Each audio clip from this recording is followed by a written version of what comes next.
pessoal. Eu sou Ana Elizabeth, sou ilustradora, sou brasileira, moro no Rio de Janeiro, né, onde eu trabalho, desenvolvo atividades com livro ilustrado e com algumas outras atividades relacionadas às artes visuais, né. Eu também faço figurino para teatro e atualmente também desenvolvo algumas atividades para o carnaval aqui do Rio de Janeiro, né. E, bom, eu gosto sempre de começar as minhas conversas com com os alunos, com os leitores, com quem tem curiosidade, né, em como se faz para ilustrar, contando um pouco da minha trajetória, que é bem diferente das trajetórias comuns, inclusive aqui no Brasil, né. A gente não tem aqui ainda uma escola de ilustração, então é muito comum que os ilustradores brasileiros saiam dos cursos de desenho industrial, da Escola de Belas Artes, e com o tempo a gente vai, na medida em que trabalha, a gente vai lapidando o nosso trabalho. Eu comecei um pouquinho diferente, né, a minha formação inicial é em design de moda. eh Eu sempre gostei de trabalhar com figurino e achava que o curso de design de moda me daria uma formação um pouco mais arrojada, com uma abordagem um pouco distinta dos cursos de indumentária. E só que quando eu comecei a faculdade, né, o curso de design de moda, junto com isso eu comecei a dar aula para criança, numa escola aqui do Rio, e nessa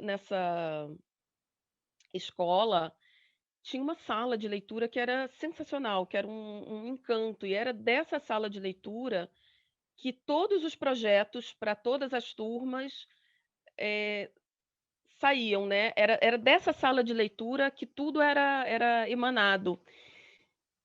E eu me encantei com isso, né, na medida em que eu comecei a levar os meus alunos para ouvir histórias, na medida em que eu contava histórias para os meus alunos, eu comecei a ter contato com os livros ilustrados de uma maneira que eu nunca tinha tido, a não ser quando eu era criança. E eu fui resgatando, lembranças, muitas memórias afetivas do meu tempo de leitora, né, na infância, e fui incorporando isso às minhas aulas. E era um momento muito interessante aqui no Brasil, no sentido de formação de um novo olhar editorial, de uma nova produção gráfica. Muitos ilustradores estavam surgindo nesse momento, e eu me encantei. Então, ao mesmo tempo em que eu tinha as disciplinas todas de desenho, história da arte, pintura, técnicas gráficas na faculdade, eu comecei a transportar isso não só para as minhas aulas, como com as crianças, como eu comecei também a me interessar por ilustrar livros, né, e eu não fazia ideia de como publicar, de como começar e tudo mais. Bom, e aí eu comecei a trabalhar, me engajei com projetos de formação de leitores, né, em diversas áreas aqui do Rio de Janeiro, e comecei a me inteirar mais de como era o mercado editorial, de quais eram as editoras que existiam, dos eventos e tudo mais. E um dia eu ouvi falar na escola de Sarmed, na escola de ilustração de Sarmed, né, a Stepan Zavrel, e resolvi fazer alguns cursos lá. Então, eh, a minha formação como ilustradora, né, do ponto de vista técnico, da apuração da técnica e tudo mais, é a Stepan Zavrel, lá em Sarmed, que eu recomendo muitíssimo. É uma escola onde mais do que me tornar ilustradora, eu fiz amigos, e é um lugar que até hoje é muito muito especial para mim, né, Então foi lá que eu lapidei a minha formação e também começando a frequentar os eventos literários internacionais, né? A Feira de Bolonha, a Feira do Livro de Guadalajara, a, o Salão do Livro de Paris, enfim, todo esse circuito em torno do livro ilustrado foi muito importante para mim, para eu entender um pouco do mercado, mas para eu também entender quem sou eu dentro desse mercado, né? Porque é tão importante quanto a gente compreender quais são as tendências, o que rola no mercado, compreender também qual é o nosso papel dentro dele, o que nos cabe dentro dele, né? Isso tem a ver com identidade e com voz autoral, né? Que eu vou falar disso daqui a pouquinho, de maneira mais detalhada. Bom, então eu comecei assim, ao mesmo tempo em que eu fazia livros, eu continuei dando aula um tempo, comecei também a dar cursos, oficinas, palestras sobre formação de leitores e sobre o papel da ilustração na formação de leitores. E com o tempo, eu larguei a escola, né, eu já não ti assim, eu precisei fazer uma opção entre continuar professora e ser ilustradora, e aí claro que o coração falou mais alto e eu optei pela ilustração e por todas as atividades, correlatas, né. Então, hoje eu tenho eu dou aula de ilustração para crianças e para adultos que tenham interesse em se tornar ilustradores. Eu tenho oficina para isso e sigo ilustrando livros, né. Bom, mas ok, contei um pouco da minha história mas o que faz efetivamente um ilustrador, né. Eh, o ilustrador ele cria narrativas visuais. Muito mais do que desenhar, muito mais do que ser expert em determinada técnica, o ilustrador é o responsável por criar uma narrativa visual. Da mesma maneira que um escritor vai criar a história a partir das palavras, do texto escrito, caberá ao ilustrador compor as imagens para esse livro, a partir de uma narrativa, né. O ilustrador não é um expert numa técnica somente. Ele precisa ser expert em contar uma história a partir das imagens que ele cria, né. E ele vai fazer isso ao criar imagens com as mais diversas técnicas e nos mais diversos estilos, né. E quanto maior for a capacidade desse ilustrador em sugerir, em ampliar interpretações, quanto maior são as áreas de sombras, né, por onde o leitor possa dar voz à sua imaginação, né, quanto mais o ilustrador é capaz de sugerir e não afirmar coisas através da sua imagem, maior complexidade ele garante ao trabalho, né, e ao livro ilustrado. E a criação de uma ilustração vai envolver narrativa, criação de um conceito, a identidade visual, seja qual for a área de atuação desse ilustrador, né. Eu estou dando um enfoque ao livro ilustrado, porque eu sou ilustradora de livros ilustrados, né. Embora a minha formação inicial seja moda, e eu tenha trabalhado ainda com isso durante algum tempo, embora eu trabalhe também com carnaval, figurino para carnaval, eh, crie logos e identidades visuais para o carnaval aqui do Rio, a minha área de atuação, de fato, é a literatura infantil e juvenil, tá. Mas independente da área de atuação desse ilustrador, seja a publicidade, seja o carnaval, seja o mercado editorial, ele é responsável por essa criação de uma identidade visual, tá. Então, não cabe ao ilustrador apenas dominar determinada técnica que ele goste, tá. E para a gente criar um universo visual sólido, é muito importante que a gente vá em busca de uma voz autoral, tá. E aí, existe um ilustrador aqui no Brasil, né, que eu gosto muito, é o Rui de Oliveira. Eu acho que ele é o grande ilustrador brasileiro. Eh, e ele costuma dizer que nenhuma ilustração possui uma leitura absoluta do texto, muito menos o leitor da imagem. A leitura é sempre parcial, seja do texto escrito, seja do texto imagético, né. Então ela sempre vai ser parcial, a leitura sempre vai ser segmentada e particularizada, né.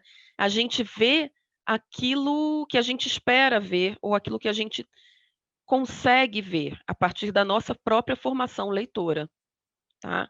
Eh, então quanto mais a gente caminha no campo das sugestões do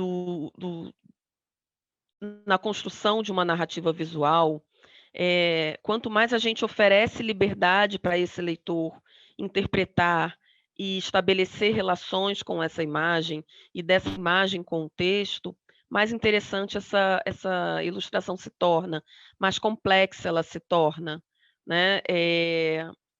E o livro ilustrado tem uma beleza muito particular como arte, em função dele ser um objeto híbrido, né. Ele conjuga diversas linguagens, e ele conjuga não só o texto e a imagem, como o projeto gráfico, a diagramação, o formato.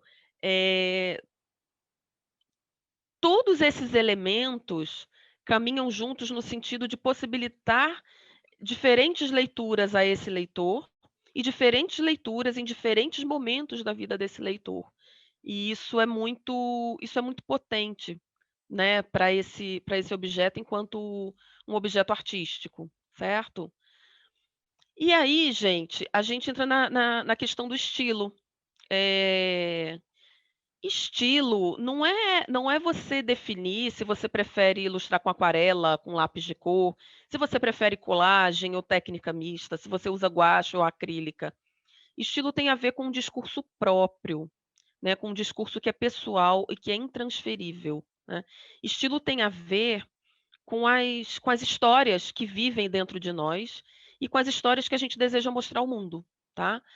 A escolha da técnica, se eu vou usar guache ou se eu vou usar aquarela, eh, vem a reboque dessa voz autoral que o ilustrador tem, né, que o ilustrador, o escritor, a pessoa que trabalha com criação de uma maneira geral possui, né. Eu vejo muitos jovens que desejam se tornar ilustradores, muito preocupados, às vezes, em se tornar expert em desenhar, em esboçar rapidamente uma imagem, e isso é importante sim, né. A técnica propriamente dita, o fazer, né, é importante, e é importante que a gente seja expert naquilo que a gente faz, porque isso garante que a gente tenha mais liberdade na nossa criação, na criação de conceitos e na elaboração de interpretações. Mas isso não vem à frente da nossa preocupação com a história, com o que a gente quer deixar para o mundo, né. Quais são então é muito importante saber quais são as histórias que você gosta enquanto leitor, o que você gosta de ler, o que você gosta de ouvir, quais são os artistas visuais que são importantes, pra você, né, que é importante que você se alimente de todo esse universo que está à nossa volta, porque é isso que vai dar substância, é isso que vai dar sustentação à tua criação, tá.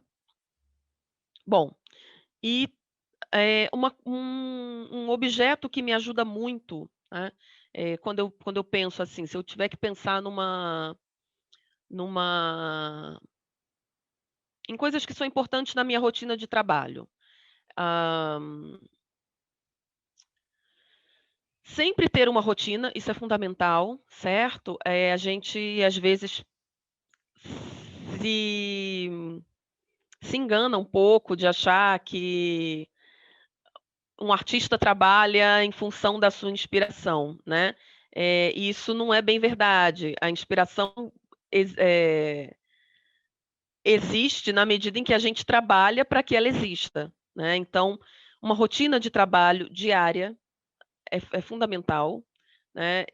Coisas que eu faço no meu dia a dia, por exemplo, eu tenho uma rotina de acalentamento do meu traço, digamos assim, né? 1 horinha, meia horinha, 20 minutinhos, 1 horinha e meia, enfim, um tempo que seja regular para trabalhar determinada técnica, né? Seja o desenho, seja a colagem, que são coisas que eu utilizo muito, né? Para que a minha mão esteja sempre acalentada mesmo, né? Para que eu esteja sempre aquecida. É como o aquecimento para o atleta, né? Isso é importante. É importante explorar coisas novas, estratégias que normalmente você não utiliza, mas ou que você deseja utilizar, ou que você não tenha domínio sobre aquilo, né? Então, durante muito tempo, eu tive muita dificuldade, por exemplo, em desenho realista, né? Também é um outro grande equívoco, né? As pessoas costumam achar que o ilustrador é aquele grande desenhista, né? Que o ilustrador já nasce sabendo desenhar. E eu gosto sempre de deixar muito claro que eu nunca fui a melhor desenhista da turma. Eu não sabia sequer, até a faculdade, eu sequer sabia que eu poderia desenhar ou que eu poderia criar ilustrações. Eu lembro que eu era uma aluna bem medíocre, inclusive, na faculdade, e meus professores de desenho não levavam muita fé no meu, no meu traço, não. E aí eu fui descobrindo, por conta dessa dificuldade, que você aprende a desenhar, tanto quanto você aprende a escrever, tanto quanto você lapida a sua caligrafia ou qualquer coisa na sua vida, você também aprende a desenhar, né? Desenho não nasce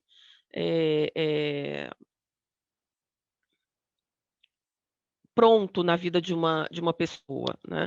Eu costumo comparar a gente a um cirurgião, a uma bailarina, um bailarino, que possuem um talento muito grande, mas que, se eles não treinarem, se eles não se dedicarem anos ao desenvolvimento da sua técnica, isso de pouco adiantará. E assim é também para o ilustrador, tá? Eh, então, dito isso, eu tinha muita dificuldade em anatomia, em desenho humano, e virou uma espécie de estudo guiado para mim, né, me dedicar a isso até que eu sentisse segurança em desenhar, tá. Então é muito importante que a gente fique essas nossas dificuldades, essas nossas pequenas deficiências e vá em busca disso. Mas sobretudo, o que eu acho mais importante é o nosso compromisso com a experimentação, é o compromisso com o acaso, sabe? É o fazer com as mãos sem a preocupação de aonde aquilo vai nos levar, né? E aí um grande aliado de um artista visual, de um ilustrador, de um designer, é o que a gente chama de sketchbook, tá? Eu gosto de chamar de diário de criação, eu tenho vários, certo? Esses aqui são 2 dos que eu estou explorando agora, junto com esse aqui, né? É um projeto de pesquisa meu, né? Eles têm uma finalidade, né? É meu projeto de pesquisa do mestrado, do qual eu estou falando de processo de criação, de como esse processo se dá, e eu utilizo para isso, meu objeto de estudo é o processo de criação da Mary Shelley para o romance Frankenstein, né? Então, enquanto a Mary Shelley trabalhou com a palavra, eu tenho trabalhado com a imagem, né? Extrapolando a ideia de ilustração, né? Eu saio da bidimensionalidade do papel, né, eu utilizo o papel, mas dando tridimensionalidade a ele, transformando ele em uma obra tridimensional e tudo mais. E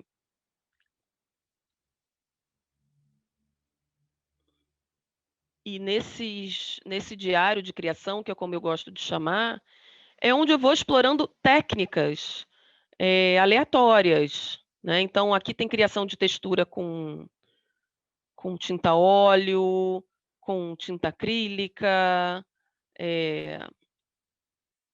tem uma série de colagem, tem o paper cute, tem uma monotipia aqui, tem um trançado de papel, anotações, enfim, eu costumo chamar de diário de criação por conta disso, porque é um espaço onde a gente vai dando, né? Esse aqui é um outro diário também.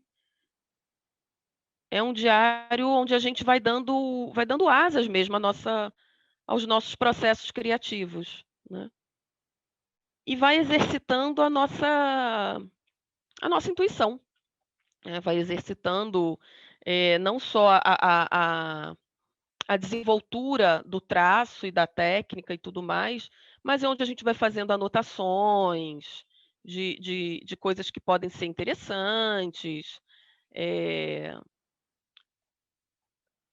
vai colocando referências, né? Uma grande referência para mim é o cinema expressionista alemão, então aqui tem uma imagem de um filme que eu gosto muito, que se chama As Mãos de Orlok. Tem aqui pequenos esboços de uma Mary Shelley jovem, uma Mary Shelley mais madura, misturado com imagens de Otto Dix, que é um artista visual alemão, né, do início do século XX, que pega também um pouco do expressionismo, e ele tem uma obra que sempre mexeu muito comigo, né? E isso é importante também para o ilustrador reconhecer que artistas visuais, que artistas plásticos dialogam com você, né?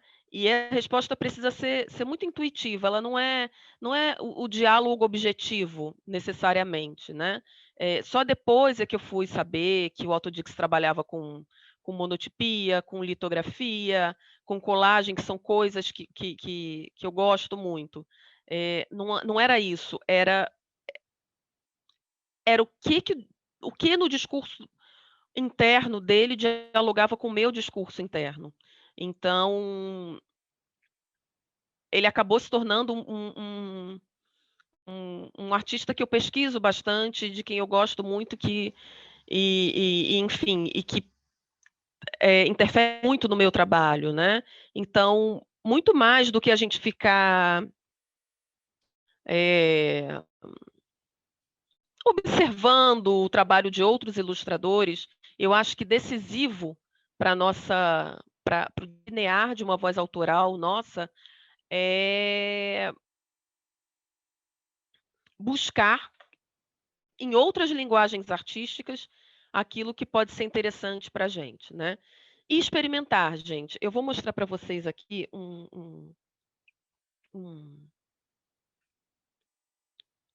uma parte de um trabalho que eu estou fazendo agora. É uma ilustração para um livro. É é um livro que conta a história de duas crianças que recebem a visita de um monstro, né? É um livro que está em produção. E aí eu resolvi que eu ia contar essa história não mais fazendo as colagens que eu costumo fazer, né? Não mais utilizando a técnica mista de desenho e colagem que eu costumo explorar. Mas eu achei interessante que, de repente, uma casa, e essa casa é feita de papel, essa casa é toda feita em papel, tá? Em papelão. É uma casa de boneca. E é a partir dessa casa que as imagens são criadas. Então, essa casa já foi fotografada, já foi desenhada, já foi fotografada e impressa, enfim. E eu confesso que eu não fazia ideia de como é que eu ia transformar essa casa em ilustrações, né? Como é que eu ia transformar, como é que eu ia extrair imagens dessa casa. E me coloquei a experimentar, né?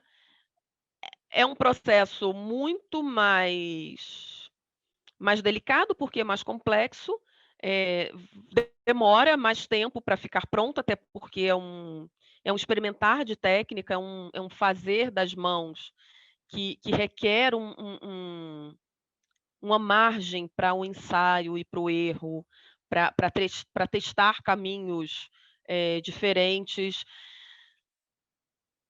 mas que acaba resultando em uma coisa interessante, né? Acaba resultando em um trabalho diferente, em algo que vai nos transformar como ilustradores e que vai oferecer ao leitor uma possibilidade de leitura muito diferente, né? Muito mais complexa, digamos assim, né? Tem uma frase do Paul Valéry, né, que eu também gosto muito, e que ele fala que a obra ela só existe como ato, né? Que a gente se dedica meses a essa obra, criando uma série de estratégias para que ela exista, e quando a gente sai em busca dessa construção, dessa voz autoral, é muito comum que a gente esbarre, evidentemente, com uma voz autobiográfica, digamos assim, né? Mas mais importante, né, o que o Valéry quer dizer é que mais importante do que esses aspectos biográficos estarem evidentes na nossa obra, é a capacidade que a gente tem de fabulá-los, de fabular a nossa história de vida, de fabular os materiais, né? Então, criar uma casinha de papelão é uma maneira de poetizar, né?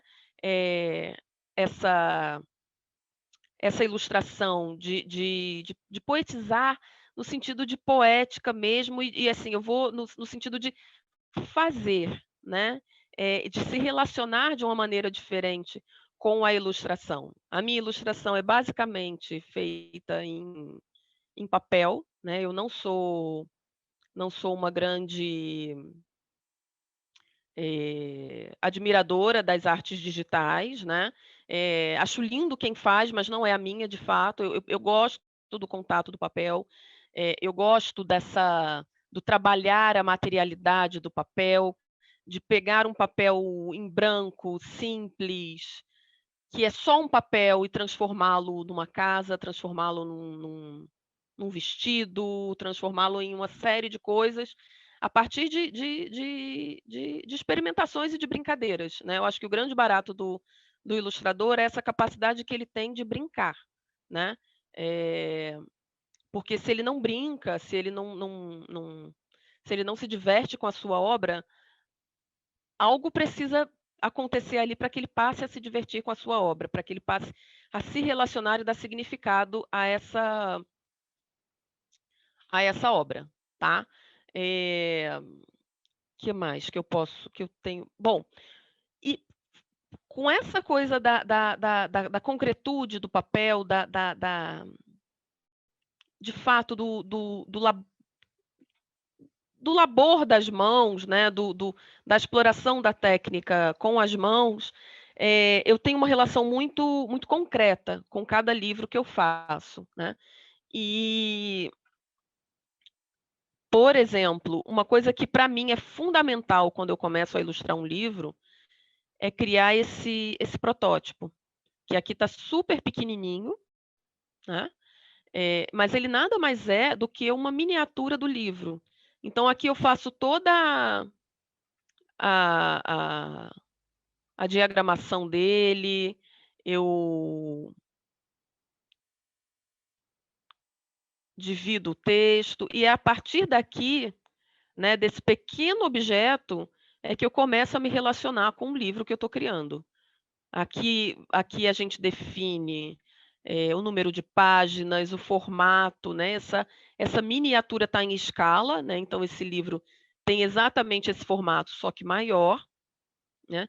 E é daqui que eu começo a brincar, né? A gente chama isso de boneca de livro, né? Ou boneco, né? Em alguns lugares do Brasil a gente chama boneca, em outros bonecos. E eu faço isso assim de diversas maneiras, né? Eu faço aquele que é bem no início do processo, depois eu começo a brincar com possibilidades de capa, de lombada,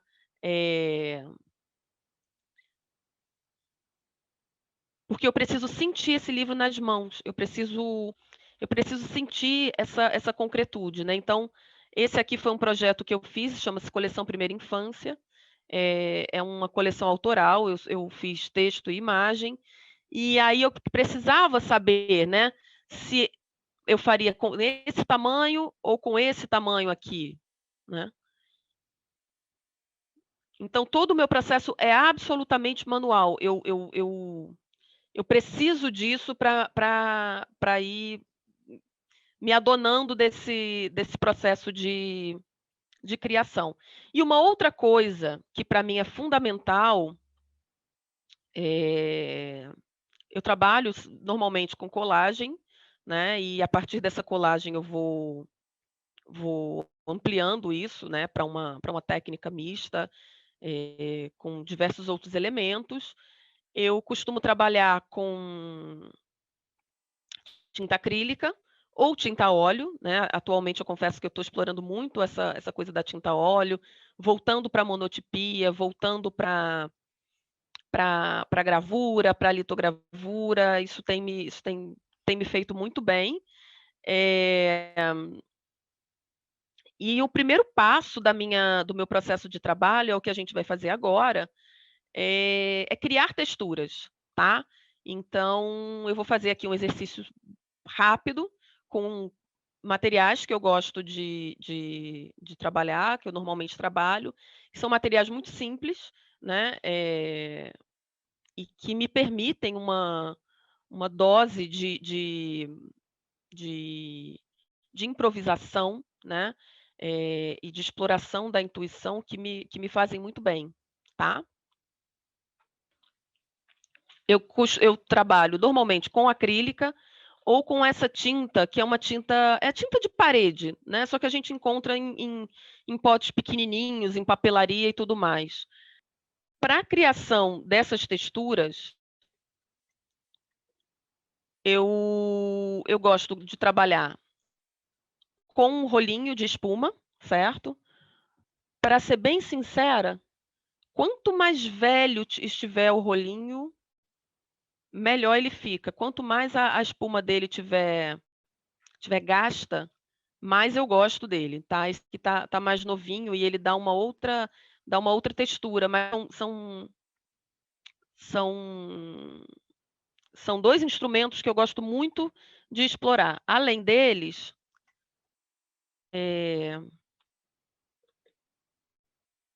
pincel, tá?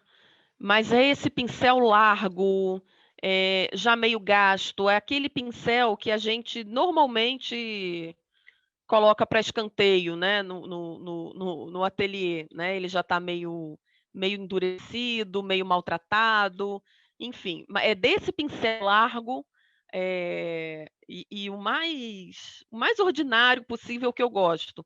Ele me dá umas texturas e uma possibilidade de movimentação, da imagem que me agrada muito, tá?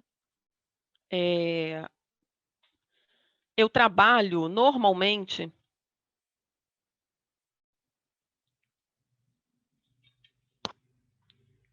com essa tinta, tá?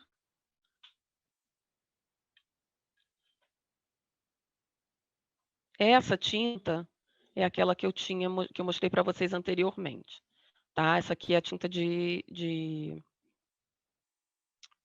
pintar parede, gente, só que ela é vendida em potinhos, em papelaria, em loja de artesanato. ela tem essa consistência, tá? Uma coisa que eu aprendi com o tempo, esse preto aqui é o que a gente chama de preto gráfico, tá? Uma coisa que eu aprendi com o tempo e que eu recomendo muito,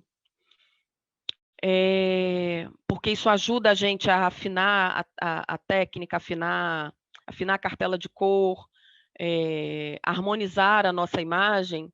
Eu trabalho com as 3 cores básicas: o vermelho, o amarelo, o azul, o branco e o preto. Eu não compro outras cores além dessas. E é a partir dessas 3 cores básicas, mais o branco e o preto, que eu faço todas as misturas e que eu obtenho todos os tons que eu preciso, tá? Aliás, e o preto eu só uso como preto efetivamente, certo? E, para ser bem sincera, eu prefiro fazer o preto gráfico, que é esse aqui, tá? O preto gráfico é a junção dos 3 tons básicos, vermelho, amarelo e azul, em determinadas quantidades, e a gente vai... Também é um processo muito de experimentação mesmo, a gente só consegue saber quais são as quantidades efetivamente fazendo, tá? É um preto sempre diferente um do outro, é sempre diferente também do da loja. Isso me agrada muito, isso amplia muito as possibilidades de exploração gráfica, tá? E é com esse preto que eu estou trabalhando. Esse potinho aqui é uma mistura já que eu fiz, é um preto gráfico que eu obtive, tá? E, enfim. Vamos lá. Vou trabalhar primeiro com esse rolinho aqui. E uma coisa também que eu aprendi, pessoal, é o seguinte.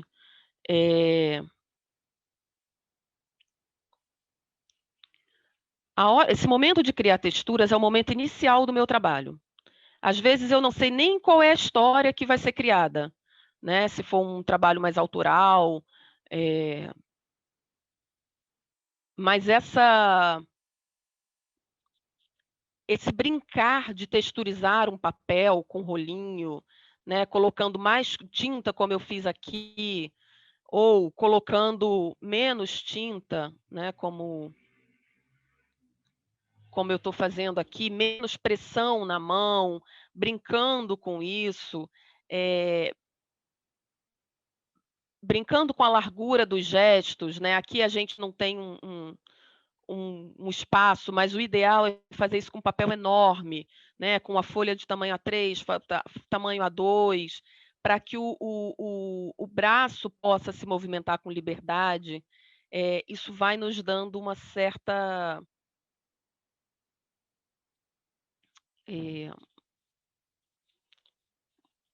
riqueza de elementos que podem ser explorados, tá?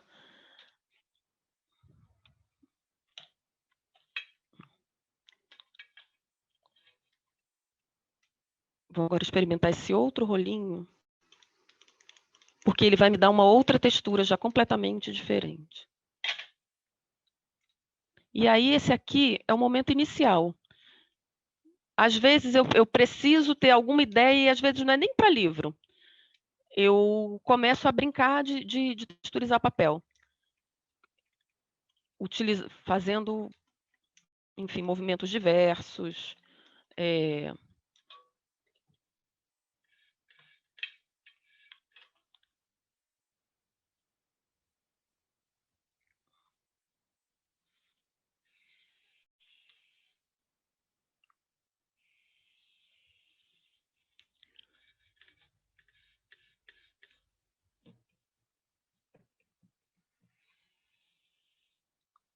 Enfim, explorando de todas as maneiras. Amasso esse papel.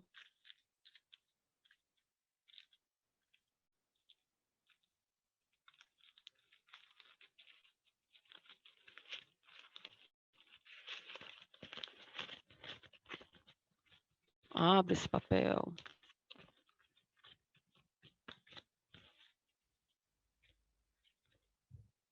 Pego sei lá, um giz pastel e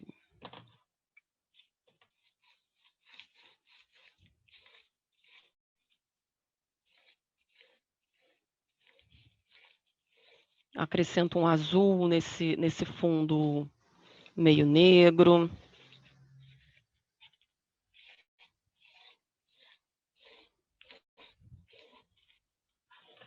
Esse é o momento da liberdade absoluta, tá?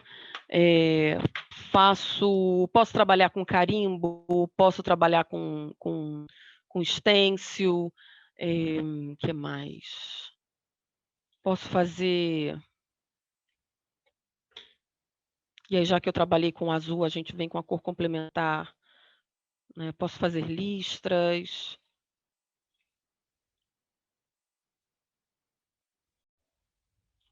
Enfim, o momento da criação das texturas é um momento de liberdade absoluta, certo? E é a partir dessa criação de texturas, eu vou mostrar para vocês aqui outras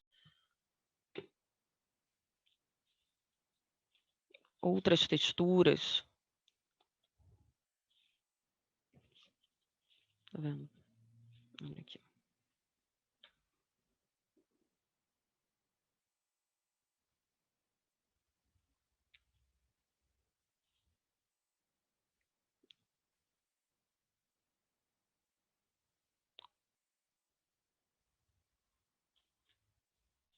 Que eu faço, é a partir dessas texturas criadas, né, que eu vou fazendo, que eu vou trabalhando as minhas colagens, certo?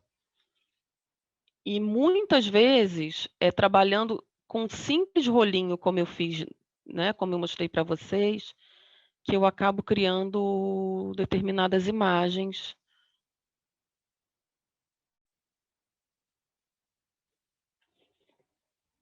Como essas aqui, que são experimentações, certo?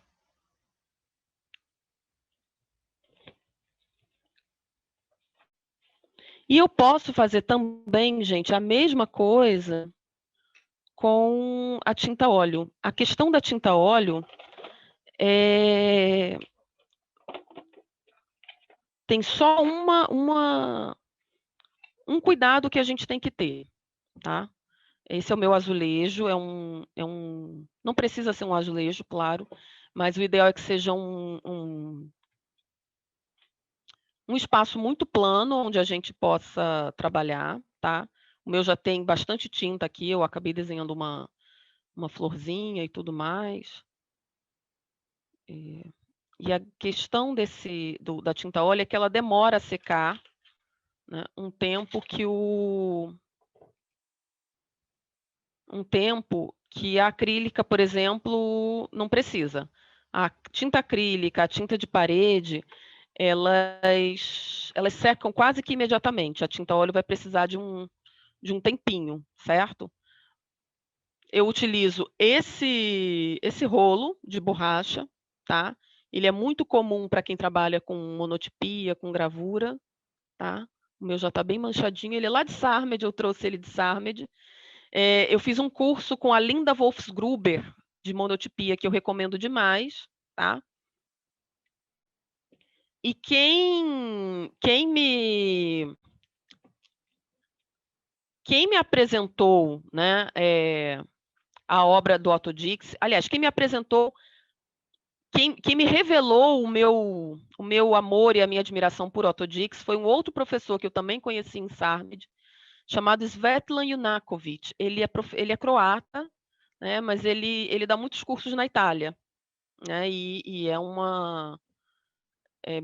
enfim, é uma figurinha fácil na Feira de Bolonha, né? E foi ele que atentou para a presença do Otto Dix na minha obra como ilustradora, né? E isso foi muito revelador para mim, né? Por isso que eu menciono para vocês essa questão de você descobrir quem é o artista visual, quais são os artistas visuais, que correntes artísticas te, te impactam, né? Isso foi muito revelador para mim na época. E aí é brincar também, né, com os rolinhos. Ó, aqui vou colocar em cima.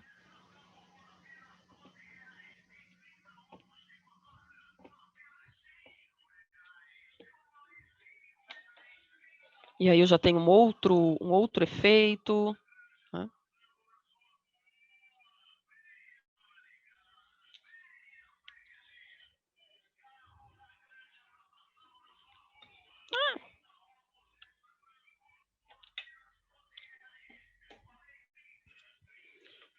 E aí,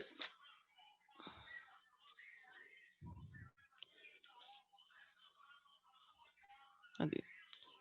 Essas aqui são texturas que eu fui fazendo esses dias, né, para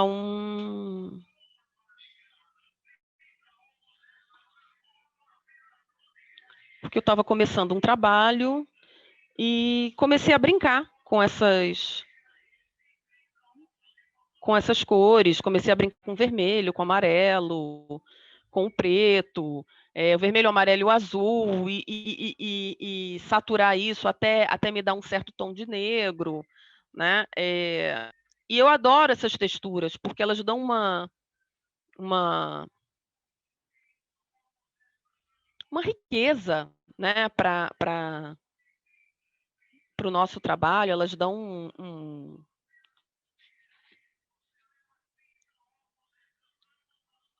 elas dão movimento, elas dão riqueza cromática. Realmente é um material que eu gosto muito de explorar. Né? E aí, gente, cadê? Dessas texturas é que eu vou criando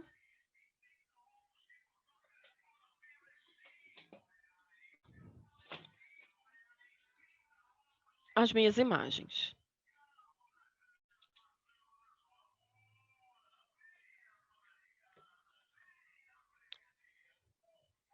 Muitas vezes conjugando com desenho. Tá? Vou mostrar para vocês aqui 2 trabalhos que eu fiz para esse livro do monstro, inclusive, aquele da casa, mas essa é uma das cenas internas.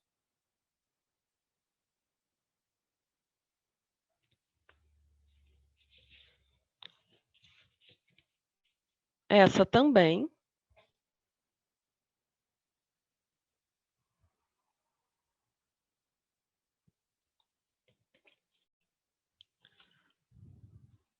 Ó, quando eu falei da casa, né, essa casa foi fotografada, depois eu imprimi essa casa num papel de fotografia um pouco mais fino, trabalhei com o envelhecimento dela, lixando mesmo, com lixa de parede muito fina, né, com bastante cuidado, e colori com lápis de cor. Né? São processos, são experimentações, são maneiras de explorar o material que podem ou não entrar no livro. Tá? Eu nunca concluo as ilustrações de um livro pensando de maneira muito pragmática. Eu vou criando imagens. Escolho, não tenho a menor preocupação em começar do início da história, por exemplo. Eu começo sempre da parte da história que me tocou mais, que dialogou mais comigo, e é dali, daquela primeira imagem criada, que eu vou criando as outras. E uma coisa que o ilustrador não pode ter é pena de cortar. Né? Assim como os montadores de cinema, né, como os cineastas, os diretores e tal, eles editam e cortam, o ilustrador também não pode ter esse apego. tá? Então, tem coisas que, ao final, não farão sentido. Então, você não coloca no livro, certo?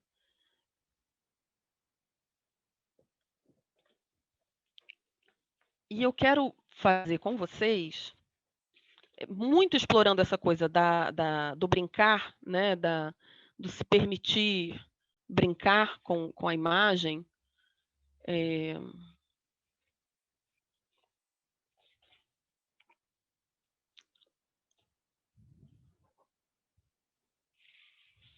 Uma imagem aqui, rapidinho, né? Uma outra coisa que me agrada bastante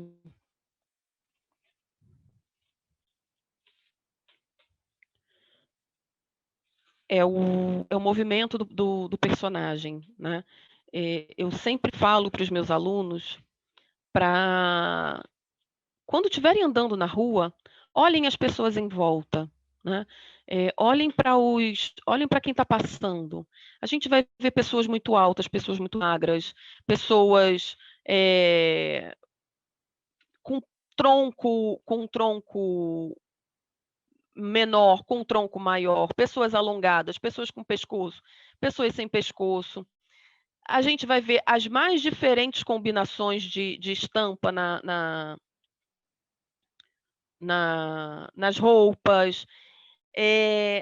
A gente vai ver uma multiplicidade de imagens e de movimentos que é muito mais interessante do que as imagens que a gente, por vezes, se vê criando, né? Não raro, o ilustrador retira o movimento dos seus personagens pensando num ideal de beleza, num ideal anatômico que não condiz com a realidade, né? Então, uma atividade que eu sempre faço, né, uma coisa que eu gosto sempre de fazer, é brincar com essa morfologia desse personagem. De que maneira? Né? Ó, vou mostrar aqui para vocês uma.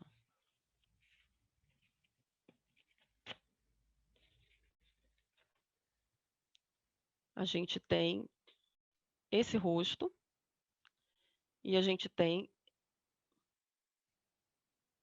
esse corpo. Eu posso colocar esse boneco quase reto, mas eu posso também ir explorando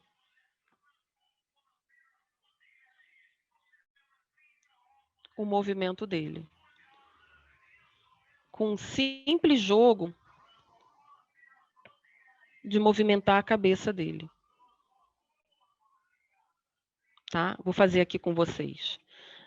Quando eu comecei a fazer isso, eu me libertei completamente da obsessão que eu tinha com estudo de anatomia, que para mim foi muito importante aprender a desenhar a figura humana, é fundamental, é muito capciosa essa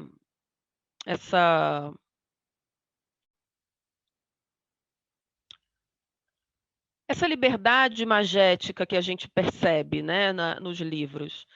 É muito importante que o ilustrador que está começando a trabalhar entenda que uma construção de uma imagem não pode ser a reunião de disfarces de suas inseguranças na criação dessa imagem, certo? Então, eu não faço esse boneco completamente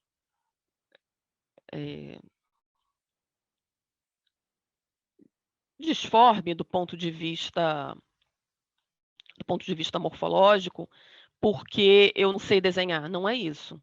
Eu faço ele sabendo desenhar, tendo relativo domínio da figura humana, mas eu faço ele porque a minha ideia é a exploração do movimento. Bem como eu não desenho uma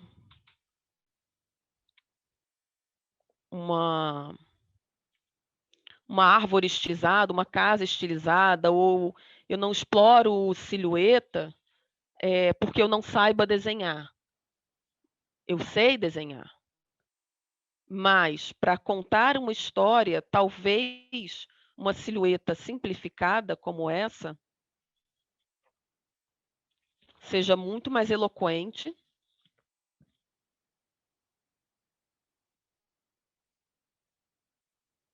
do que qualquer outra coisa, tá? Então, isso é importante para quando a gente está começando. Né? Uma imagem não pode ser um disfarce daquilo que a gente não consegue fazer. Então, gente, vamos lá.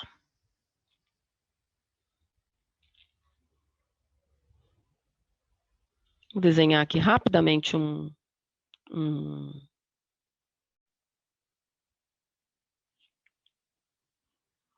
esquema de um rosto, tá?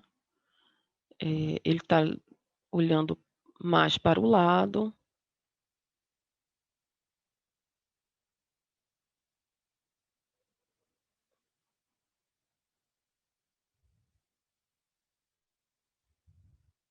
Bom, esbocei. Eu pouco uso borracha, tá, gente?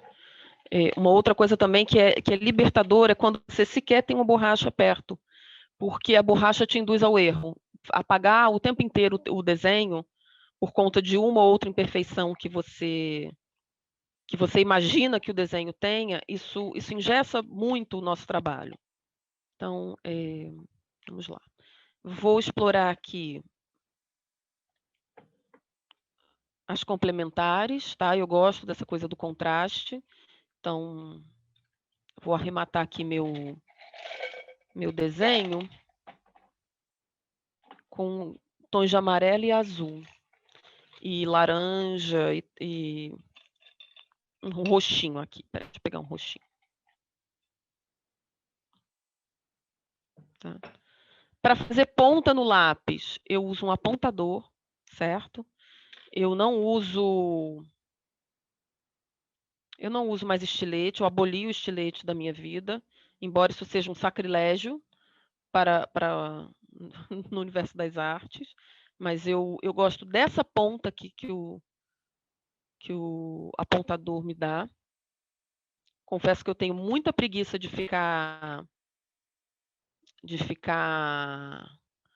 apontando coisa com estilete e tudo mais. E aí vou trabalhar aqui, fazer esse rosto aqui.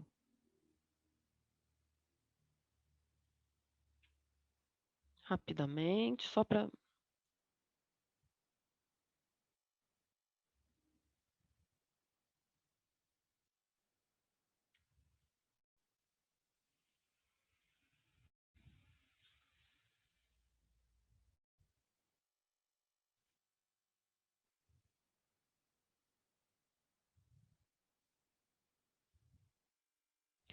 Bom, e aí eu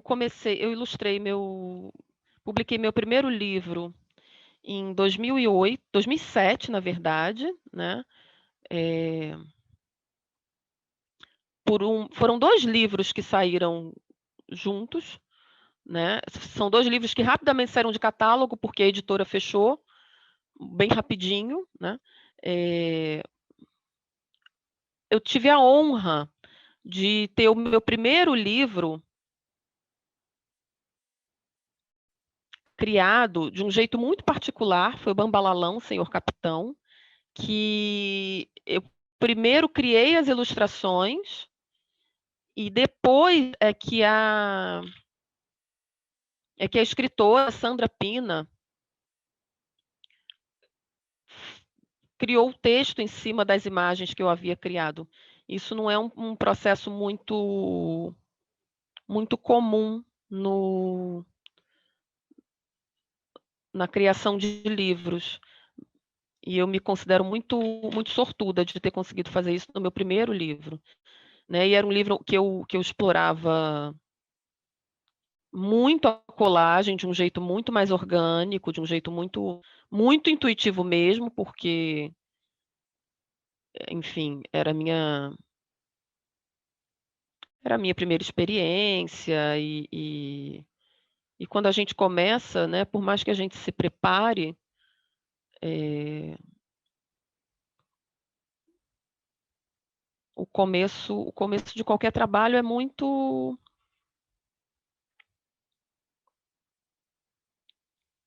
na base do ensaio mesmo, né, e de ter coragem de se mostrar e de fazer, né, de concretizar uma ideia.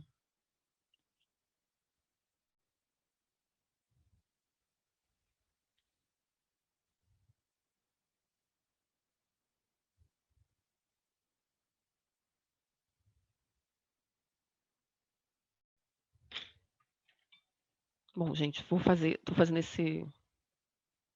esse boneco aqui.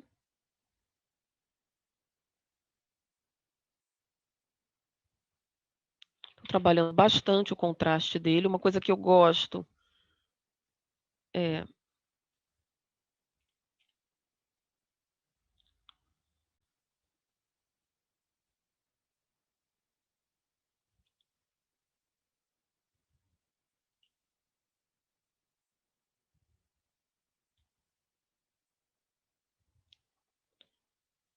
dar uma arrematada com lápis de desenho, bem suave, tá?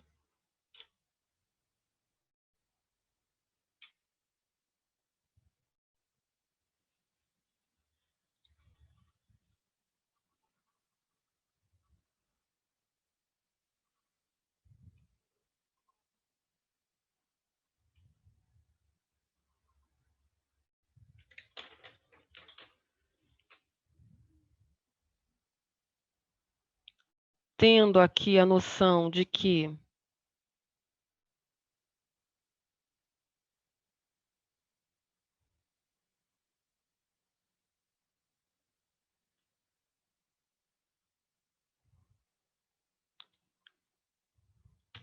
essa área aqui de dentro da sobrancelha, né? Esse osso que vem por aqui pelo nariz, essa parte é sempre uma parte mais sombreada.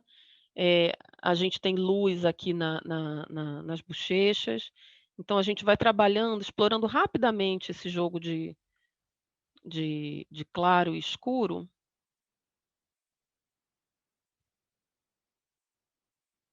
Hum. E isso vai dando uma riqueza, né, a nossa figura. Bom, fazer aqui. Eu gosto de uma tesourinha assim, pequena, com a ponta bem fininha, tá? Essa tesourinha normalmente vem com essa ponteira, tá? A gente chama de tesoura de precisão, porque ela corta até a última pontinha dela. Agora ela corta mesmo, ela machuca, tá? Por isso que é importante ela estar sempre com a ponteira. E aí, é exatamente dessa maneira que eu trabalho, gente. Fiz a cabeça,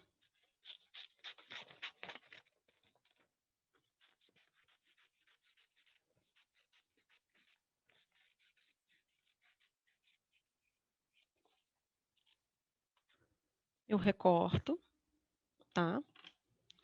E aí vou trabalhar com formas o mais orgânicas possíveis. Sei lá, vou cortar aqui.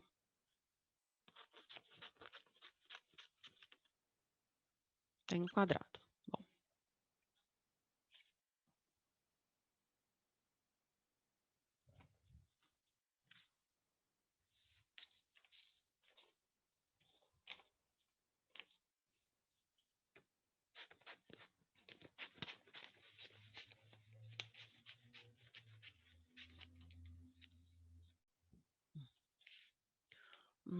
Vamos lá.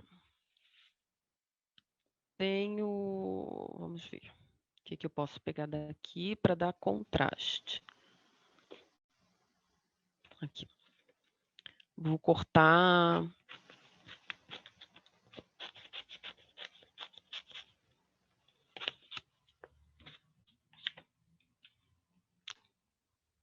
Eu não risco nada para cortar depois. E vou dizer por quê. Porque essa liberdade de cortar sem risco, de desenhar o mínimo possível, isso vai dando uma organicidade ao trabalho que é muito interessante de ser explorada. Tá? Então, vou fazer... Deixa eu cortar aqui mais um pouquinho.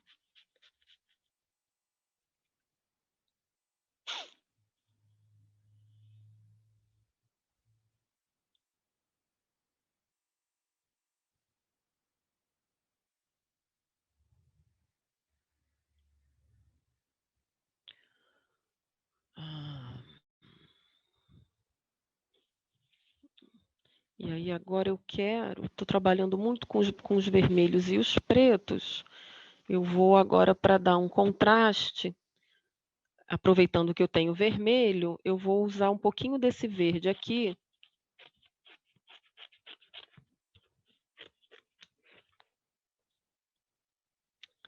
Para fazer, vamos lá, se vai funcionar.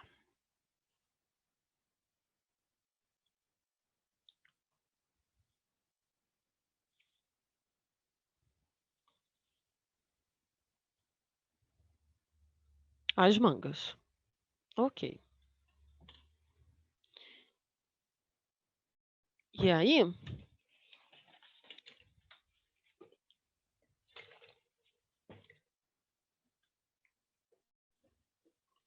para colar,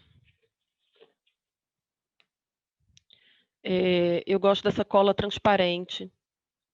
Ela é uma cola sem muita água, então ela não enruga o papel, tá? E aí, gente, aqui, vou descer um pouquinho aqui a imagem.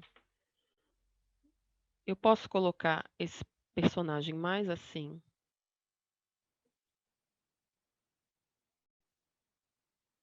Eu posso explorar agora o movimento dessa cabeça, tá? Então, eu vou deixar ela para colar por último. Eu vou colar as partes do corpo dele, tá? Vou colar a manga, tirar a cabeça aqui, então.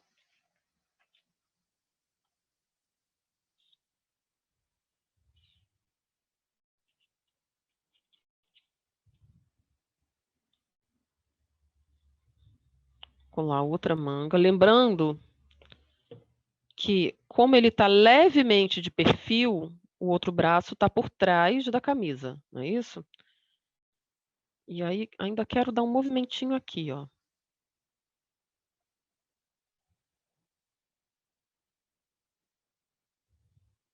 Então, vamos lá.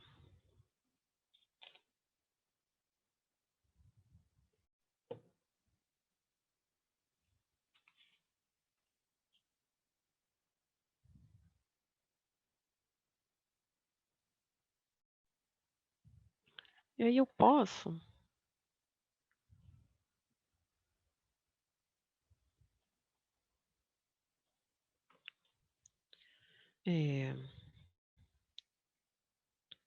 fazer listras na manga da camisa.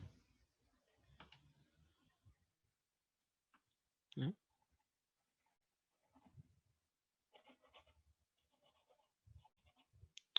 Posso pegar... O que mais? Vamos ver se essa aqui vai funcionar. Isso aqui é uma caneta que eu gosto muito dela. Esse papel, gente, essa textura foi feita na tinta óleo, ela está bem seca já, tá? Mas essa caneta é muito chatinha para usar com tinta óleo, então eu vou ficar só no lápis de cor. Vou fazer listrinha.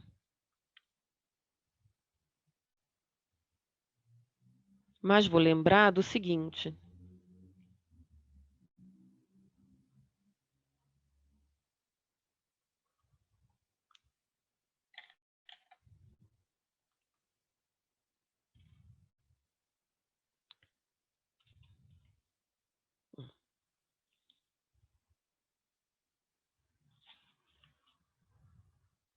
Ó, eu posso usar esse boneco, eu posso colocar essa cabeça assim, eu posso colocar essa cabeça assim, assim. E aí alguém há de dizer: "Nossa, mas não, as pessoas não fazem esse movimento na vida real".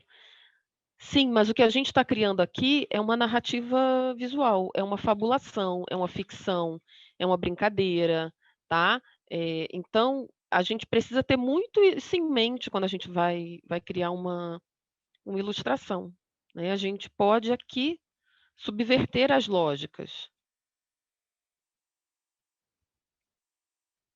sempre com cuidado para que isso se justifique na história a ser contada, né. Não é criar artifícios apenas porque, como ilustradora, a gente gosta de inventar coisas. Mas se na história que eu vou contar, cabe colocar um personagem como ele, que está aqui todo redondinho, está olhando para baixo, tem uma barriguinha,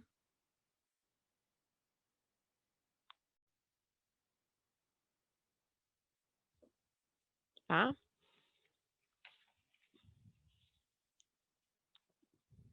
Posso aproveitar também,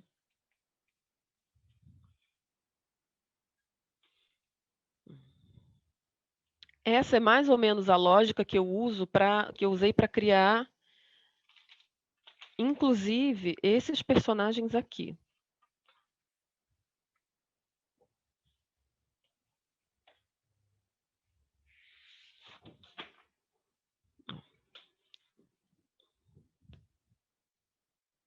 É a mesma ideia, é criar a cabeça, criar o corpo e depois ir compondo esse movimento, né, dentro daquilo que é interessante para a história que está sendo contada.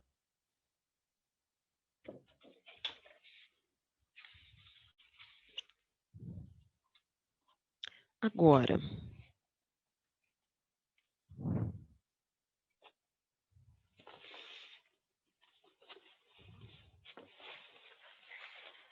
e pra gente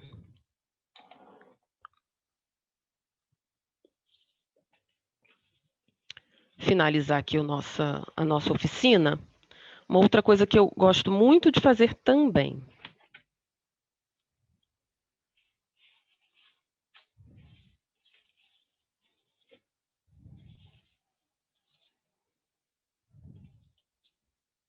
às vezes, bom, deixa eu dobrar aqui para ficar melhor.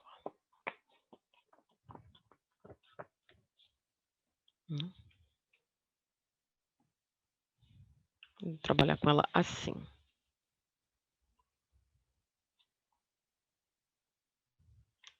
Esse fundo está escuro, ele é um fundo também que eu explorei o preto, o vermelho, o amarelo, e eu vou brincar aqui,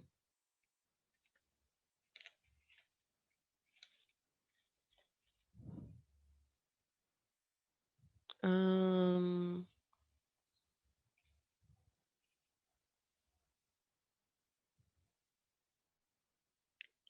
de criar uma cena com imagem, ó, com restos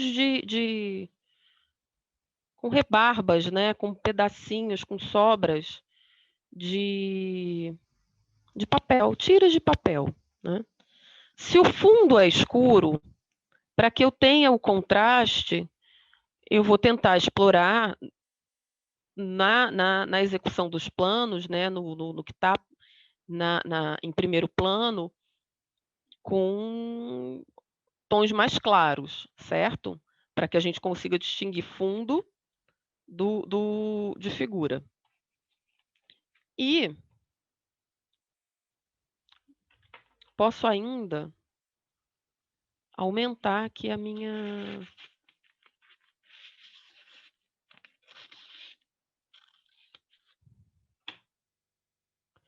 Eu gosto da tinta óleo porque a gente pode explorar tanto esse lado que é o avesso, quanto esse outro que é o direito, né, que é efetivamente onde a tinta está. Bom, e aí aqui eu começo a brincar. de criar uma floresta, uma cena num bosque, enfim. Aqui, por exemplo, eu tenho o lado direito e o lado avesso. Vamos ver. Tanto um quanto o outro me dão resultados interessantes.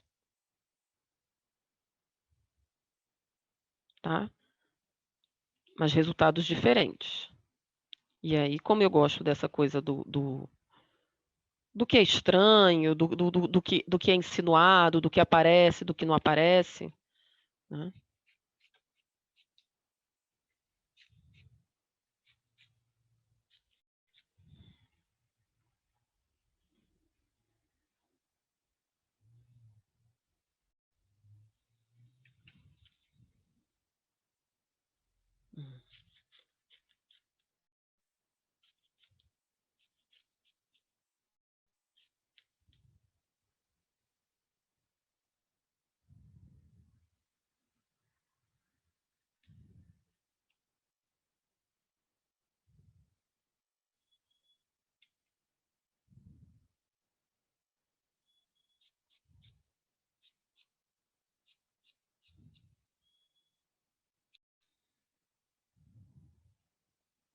Criei aqui uma pequena floresta.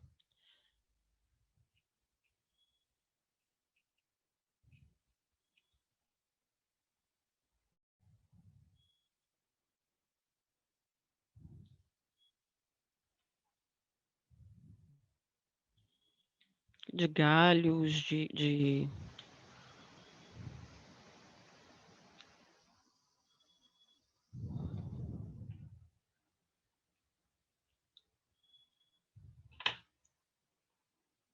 sombras.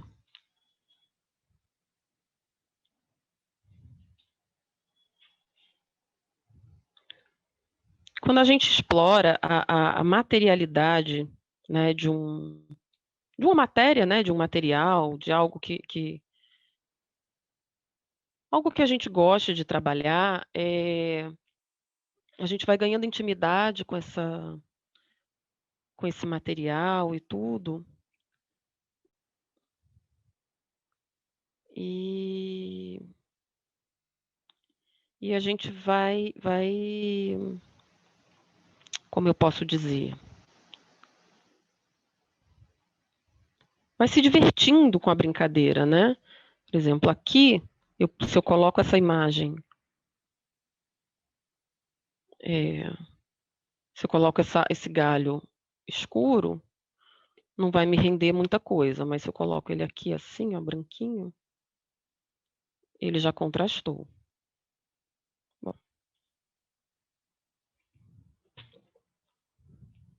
E aí eu vou colar aqui rapidinho, só para a gente terminar, porque eu acho que o nosso tempo já deve estar bem no finzinho.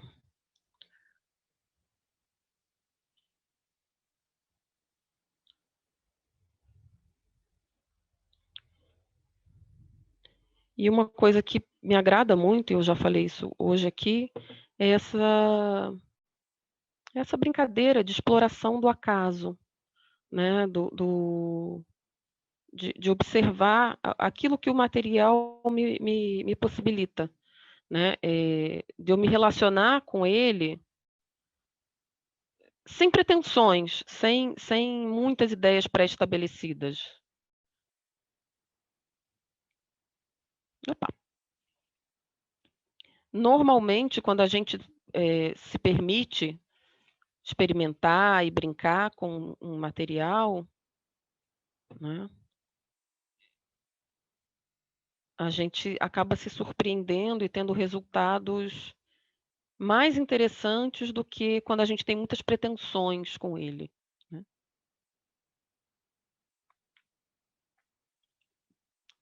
E aqui imagina, se eu tenho um texto que vá ancorá-lo de alguma maneira, falando de um bosque, falando de enfim, uma história de bruxa, uma Baba Yaga, uma Vasalisa, enfim, um conto que fale das profundezas dos bosques, das florestas, né. Eh, ou não, né, ou deixar o leitor pensar o que que essa imagem pode ser, né. E aí, gente, é o leitor de qualquer idade, né, porque às vezes a gente acha que uma imagem como essa é para um leitor mais velho e tudo mais, e as crianças acabam nos surpreendendo, né, o leitor sempre nos surpreende quando a gente tem também a capacidade de ousar, né, oferecer a ele, materiais diversos. Sem essa ideia pré-estabelecida de que criança pequena gosta de coisas fofinhas e coloridinhas, e crianças maiores gostam de coisas mais sombrias, né, não necessariamente.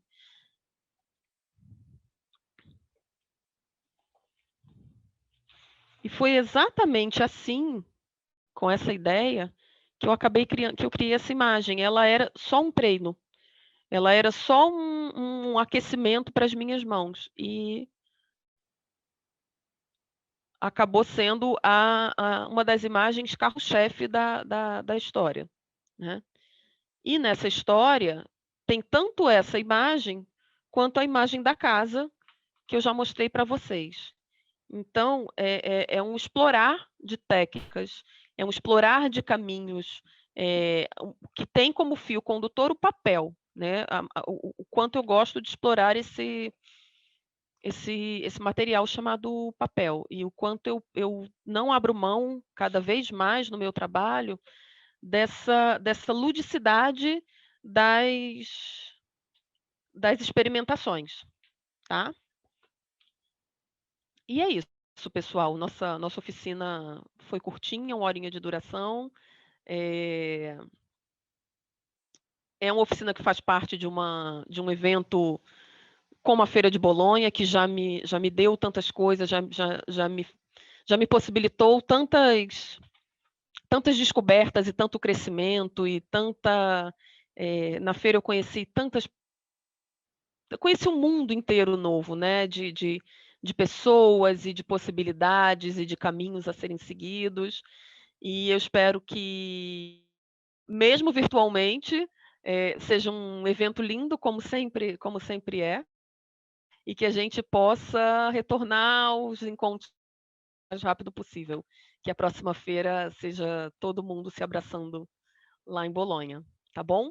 Muito obrigada, eu vou deixar meus contatos aqui na tela, e, enfim, quem quiser entrar em contato comigo, fique à vontade, que eu vou adorar conversar com todos vocês.